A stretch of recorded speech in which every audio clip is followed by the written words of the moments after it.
Le cerveau humain n'est pas fait pour gérer simultanément plusieurs activités avec la même efficacité que quand on ne doit en effectuer qu'une seule. Sur la route, malheureusement, on constate que de trop nombreux accidents ne peuvent s'expliquer que parce que les conducteurs étaient occupés à plusieurs tâches, avec leur GSM notamment.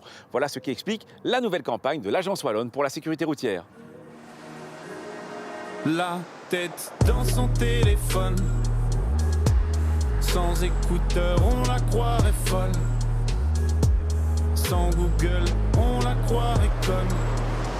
Il est difficile de savoir le nombre exact d'accidents qui sont dus à la distraction au volant, parce qu'après un accident, évidemment, on ne sait pas forcément ce que le conducteur était en train de faire, mais on estime qu'elle est responsable de près d'un quart des accidents de la route, et la distraction principale, c'est le téléphone au volant. Un conducteur qui utilise son téléphone au volant, il loupe environ 30 à 50% des informations. Et on estime qu'un conducteur qui téléphone risque 3 à 4 fois plus d'avoir un accident. Et un conducteur qui tapote sur son smartphone pour lire un SMS ou surfer sur Internet, il risque jusqu'à 23 fois plus d'avoir un accident. Et donc on a décidé de mener une campagne sur ce thème. Qu'est-ce que vous pensez des gens qui téléphonent en conduisant ou qui utilisent leur GSM en conduisant? Ce sont des criminels. Très mauvais, ça ne se fait pas, on ne peut pas. C'est dangereux, je ne le fais jamais. Je passe beaucoup de temps à dire à mes filles de ne pas le faire. Une horreur. Oui, c'est des cons. Voilà. Je trouve que c'est ridicule parce qu'on est... ils sont déstabilisés, ils sont pas conscients sur la route de ce qui se passe. Donc, Et ils sont pas attentifs du tout. Ils peuvent pas être attentifs à ce qu'on leur raconte à leur oreille, à ce qui se passe devant leur nez. Ou alors ils freinent brutalement. Et je pense que le pire, c'est les gens qui ont les oreillettes parce qu'ils n'entendent rien de la circulation. Ils sont cons. Oui, voilà.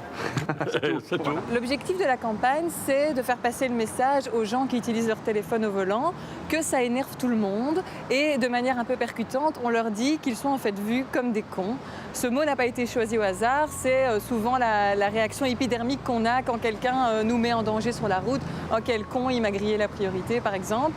Donc on a choisi ce mot pour cela et l'objectif c'est d'attirer leur attention sur le fait qu'ils énervent tout le monde et de les inciter à arrêter d'adopter ce comportement.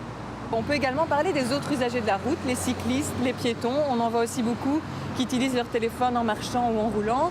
Et là aussi, ça augmente le risque d'accident. Ils peuvent provoquer un accident et malheureusement, si c'est contre un véhicule motorisé, ils risquent d'en être les principales victimes.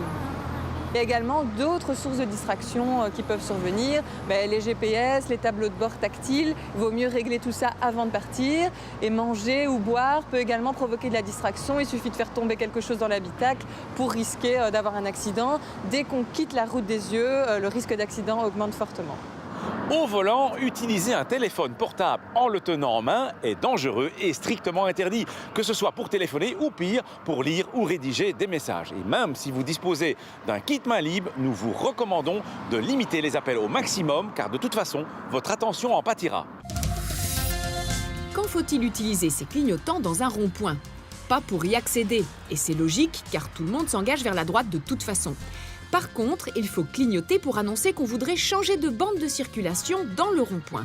Et il est aussi impératif de clignoter pour annoncer son intention de quitter le rond-point. Cette dernière information est particulièrement importante pour ceux qui attendent de pouvoir s'y insérer. À la semaine prochaine et d'ici là, bonne route!